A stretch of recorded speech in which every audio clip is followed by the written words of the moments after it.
So yun guys, welcome sa aming reaction video tungkol sa Sambal. tungkol din sa ating reaction video na power of a perseverance. Kumbaga power of perseverance na tinutukoy nito yung grit at yung ating mga personal growth development. At pumababa ang camera. Yan. So yun, so ano nga ba yung tinutukoy ng grit?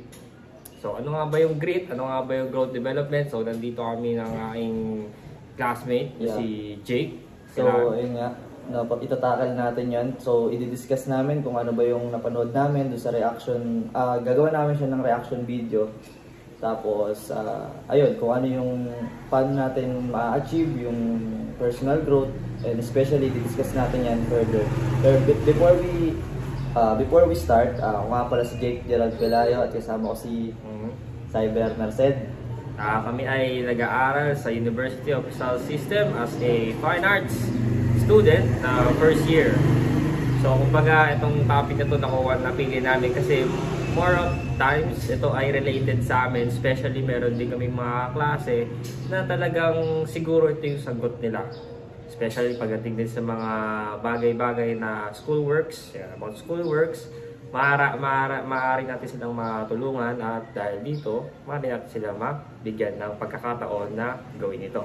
So ano nga ba yung unang topic natin? So unang topic natin is about grit. So grit is binubuo siya ng perseverance and effort of career or pagkakaroon ng konting effort o pagbibigay ng malaking effort actually rather dun sa ating ginagawa or sa ating goal or sa ating work, especially in work and our obviously kasi lahat tayo manonood nito is about mga estudyante. So usually about class project, school work, assignments. So ito yung so grit. So before we tackle grit, so ano nga ba yung pinaka main topic natin na pwede nating i-apply yun sa grit? So especially unang-una, so pagdating sa school, marami tayong klase na pagkapasok, after 2 weeks, 3 weeks, or after first sem, marami na umaalis, nagda-drop out or nagpaplano na mag-shift. So, meron din tayong mga klase na talagang more on burnout, gawa ng marami tayong ginagawa, especially on fine arts, no? Marami tayong ginagawang painting, no? Bukod sa as of now, in second sem, talagang malalaki na yung ginagawa namin. So, 2x3, 12x24 na talagang hindi mo siya kaya gawin ng isang araw na maaari mong pag-isipan talaga na kung paano mo siya i-composition dun sa canvas mismo. In short, yung pinopoint namin dito is yung patient. Dun lumalabas yung patient natin. So, under siya ng grit, kumbaga, kasi pagtsatsaga yun sa course na tinatahak namin. And then, ayun, dun matetesting kung hanggang saan ba yung growth na tuloy mo sa'yo. Yun nga, so speaking of patient, ito yung naisasama natin siya ng effort.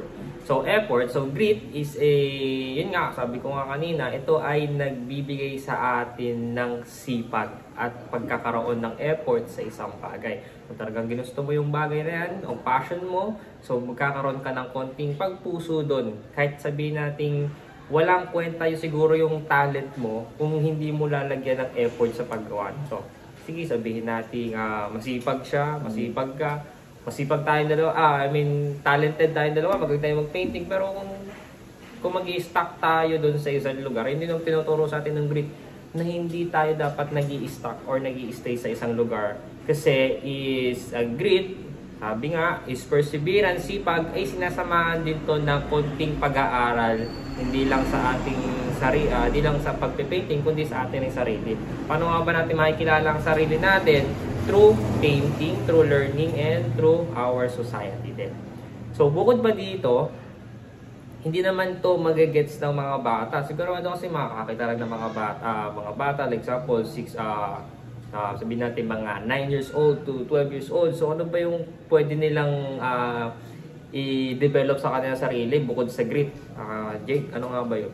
Actually, based dun sa pinanood natin na nire-reactan natin na video, Kay kay Angelica Lee, di ba? So, nabanggit doon yung personal growth. First.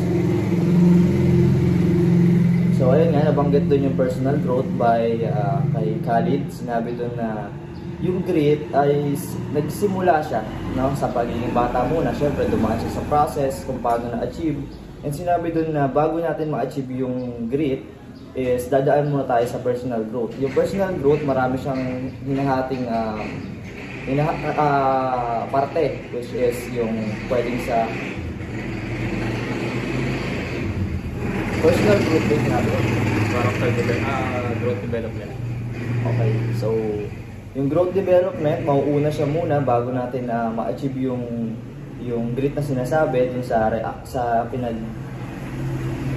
basihan namin na video or yung pag-reactan natin.